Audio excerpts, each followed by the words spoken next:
Okay, salam sejahtera and good evening to everyone. So today's video will be recorded for the second group discussion for the first section of our news publication, which is food. So my name is Rowena Nunya Anak Griffin. My metric number is 208360.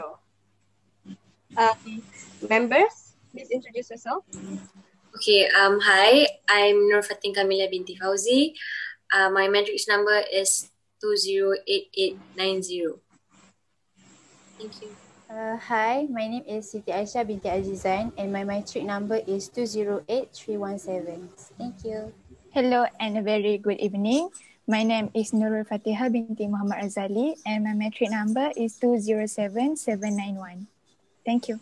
Hello everyone, my name is Fazila Taima binti Zakaria and my matric number is 205847. Good day, my name is Nur Ain Zahira binti Omar. My matrix number is 208278.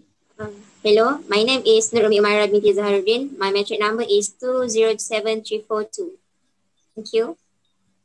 Hello, my name is Alia Nur Maisara binti Hairil Anwar and my matrix number is 207844. Thank you. Okay, thank you. We're going to proceed with the next section, which is news item presentation for our section, first section, food. So, Camelia, would you like to present your news item? Sure, thank you, Rowena. Okay, afternoon tea in celebration of Breast Cancer Awareness Month. That will be my news topic for today. So it was, I found it from the Star News and it was published on the 21st of October 2020. So last month, the Shangri-La Hotel KL collaborated with a jewelry brand, Bower House, to do a fundraising initiative for the Breast Cancer Welfare Association Malaysia, BCWA. So all their guests were indulged in a special pink afternoon tea menu at the lobby lounges. Also, about the jewelry brand Bower House was founded by sisters Elizabeth and Stentel Lee, whose passion in vintage jewelry spurred them to turn it into a successful business.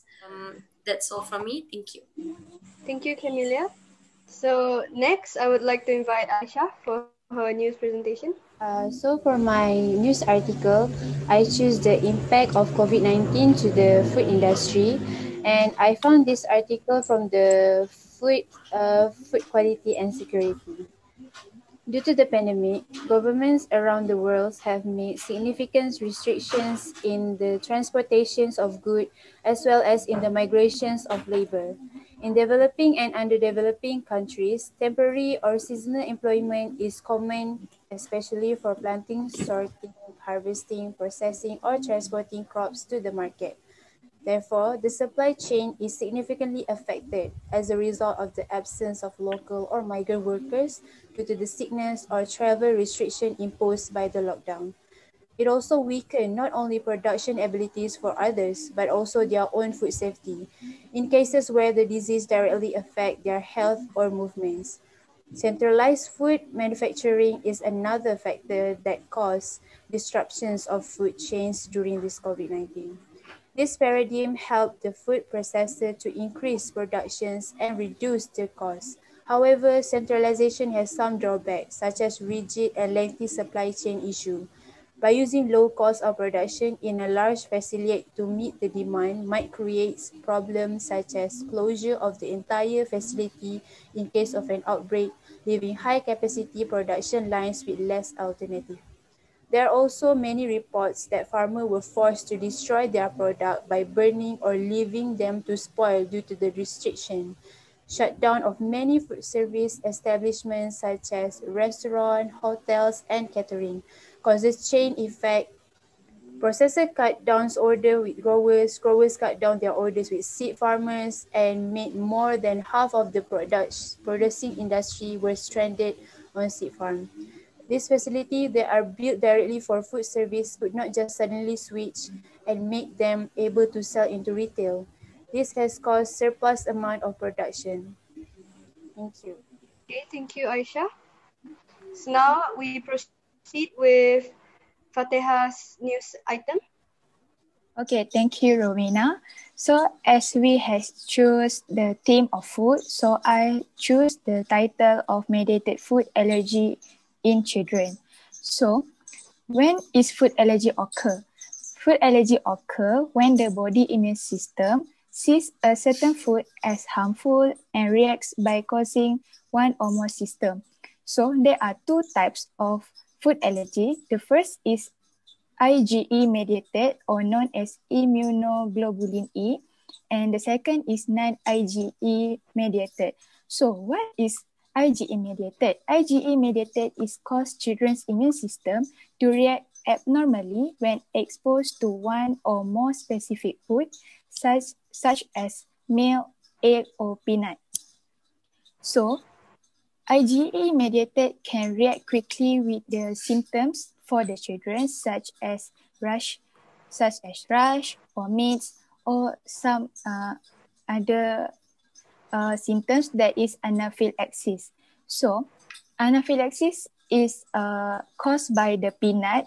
That is 22% of peanut cause the anaphylaxis. And the statistic state that the children at risk for anaphylaxis doubled from 2010 to 2016. So I got this information from the snakesafely.com website. And from my research from Nation Health Service, the statistic for allergy in children is increasing year by year since 1998. So thank you. That's all for my news. Thank you, Fateha. Now, Emma, would you like to present your news item? Thank you, Ravina. Okay, for me, I choose newspaper about Salmonella.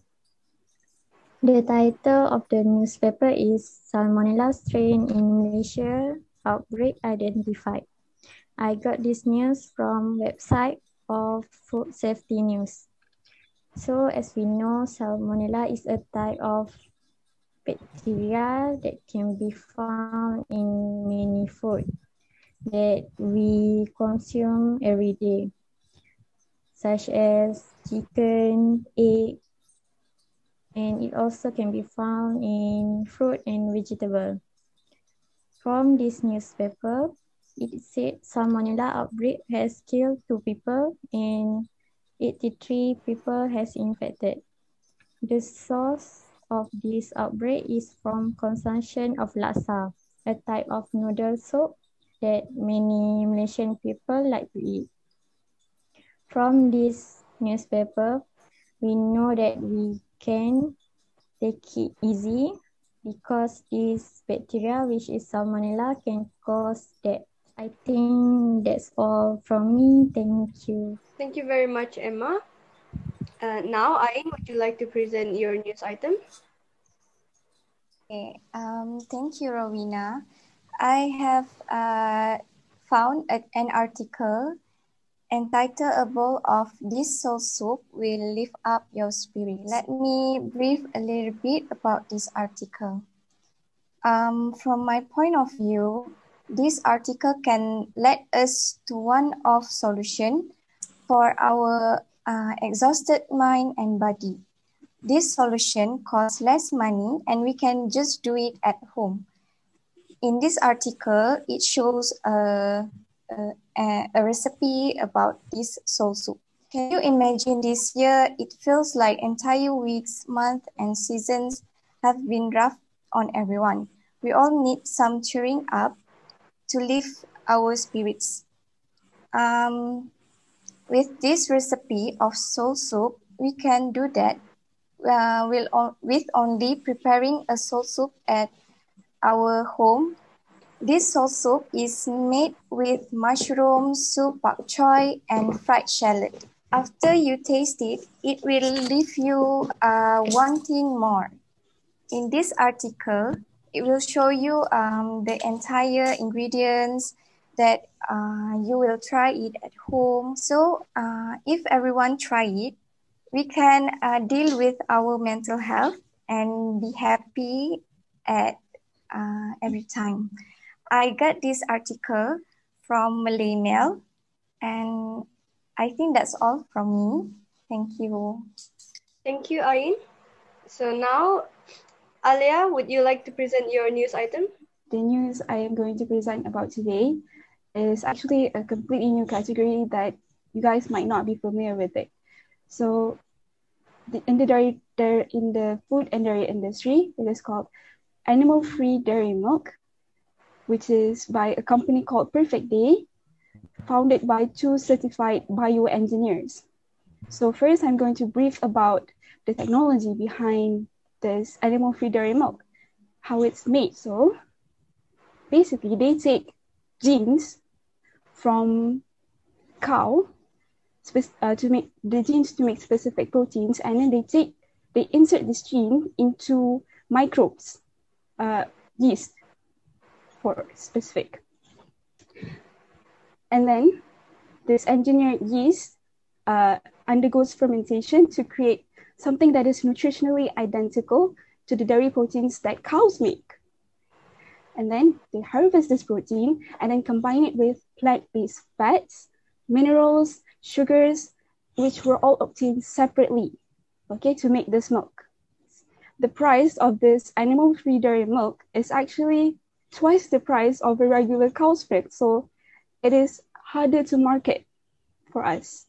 Secondly, the processing to make this milk is actually high-tech. It requires high-tech facilities, so it may be a problem for developing countries. Don't you agree? So that's all I'm going to brief about today. But in conclusion, I like this news because I think this is revolutionary, as we need to preserve our resources for future human generation. I think this helps. Thank you for listening. Okay, thank you, Alia. So now, Umi, would you like to present your news item? Okay, for this section, I choose article about things that you can eat to burn calories. There are a lot of points in this article, but I choose only 3. Okay, the article is written by Katie Davidson, published in year 2019. Okay, the first point is probiotic-rich food. Probiotic-rich food is fermented food, such as kimchi, unsweetened kefir, or yogurt. It's good for digestive system. Be able to break down the food better. Okay, the second point is wild salmon. Wild salmon is fish with high in healthy fat that can help you shed unwanted fat. Wild salmon contain omega-3 fatty acid, which fight inflammation. The fat also keep you fuller longer. Okay, the last point is avocados. Avocados is the good fat in avocados also can help you burn the unhealthy fat in your body. Okay, avocado also full create healthy fat and fiber. Also keep you full and prevent craving. Okay, that's all for me. Thank you. Thank you very much, Umi. And now I would like to end this news item presentation with my own presentation. So, the article that I want to share is named "Is Your Smoothie Bowl Making You Gain Weight?" And it is posted in the site Beachbody On Demand and written by Nicole McDermott during just recently, January 21st, 2020. So in this article, it actually tells us a health guide on how to blend and create a healthier smoothie bowl and the mistakes that you can achieve by doing blending too much or too little of something that you need. So in what smoothie bowl is blended like a smoothie, but you blend frozen fruits and put it in a bowl. It is usually eaten for aesthetic purpose or just because it looks nice. and it will be topped with various toppings. So this smoothie bowl has a lot of vitamin and minerals, including nutrients that you can gain in just a single bowl. But the mistake of making a smoothie bowl would be adding too much fruits, because fruits have natural sugar. Even though it is natural, its sugar is still sugar and it will make you gain weight. Uh, Aside from that, if we ignore the portion size, or if we skip blending the skin together with the fruit, or we just or chugging the whole smoothie in one go without breaks, would be bad, because it will not give our body a break and ignoring certain important nutrients. And the next part of this article will be talking about how to keep in check of your smoothie bowl, by giving you tips and advices on how to make it more healthy, like adding veggies, adding more protein and fat, limit sweeteners like honey, jam, and also how to put a balanced topping. So in conclusion, why I would like this article to be placed in our news publication would be because smoothie bowl is something, if you heard of it, if you just heard of it, it's an interesting and easy food for you to eat in the morning as breakfast. And if you see YouTube videos or on the TV, they will give you wrong advices of just mixing tons of various of fruits without telling you the health benefits or the health mistakes that is going on in there. Other than that, I think it would be nice as a just a trivia for everyone to know, in case you would like to try it. So that is all from me. Thank you very much. And now we would like to proceed with uh, voicing out opinions for what we disagree and what we agree. So anyone, do you have any opinion to say? I agree with your news about saying about we need to make sure what we put in our smoothie. In a way, it is like people can see it's a smoothie, so people can say, oh, healthy. But then we also need to look out for the amount of sugar, amount of other things in the smoothie. So I think we need to take precaution of all that in order to make a good smoothie. So that will also lead to either you're going to make a good smoothie and lead to a healthy life. I want to agree with Fatiha article because I think that the article is really good for the awareness for the mother, especially because the article also included the biological compounds inside the biological and chemical compound inside the foods, which is very important for the mother to know so that they could avoid those food, so that children who has allergies could avoid those food. Would like to lastly, I would like to add my own opinion, which is for Camelia, your point was good, but I think it would be more of a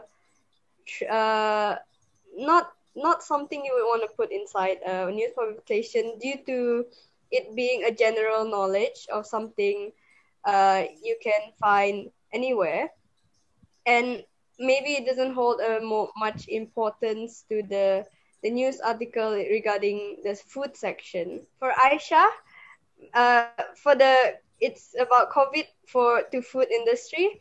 Maybe it would because COVID is too much of a hype now. Maybe we would like to put a news that is not concerning COVID, because it is something that maybe it's too much around here. So we'd like to hear different news. Any last opinions from anyone? No? Okay, so now we would like to vote and decide on which two news items for our food section. So according to the voice and opinions, I can say that we pick for both Fateh's news item and also my news item, Rowena's news item. So anyone has any? Does everyone agree? Yeah, I agree with that. Yes, I Okay. agree. That is all. So I would like to conclude this discussion for the section food. The two news items that we will pick would be the allergy of food and also the smoothie health guide by Rowena and Fateha. And this will be added to our news publication for food section. So thank you very much everyone for your cooperation and good night. Thank you, guys.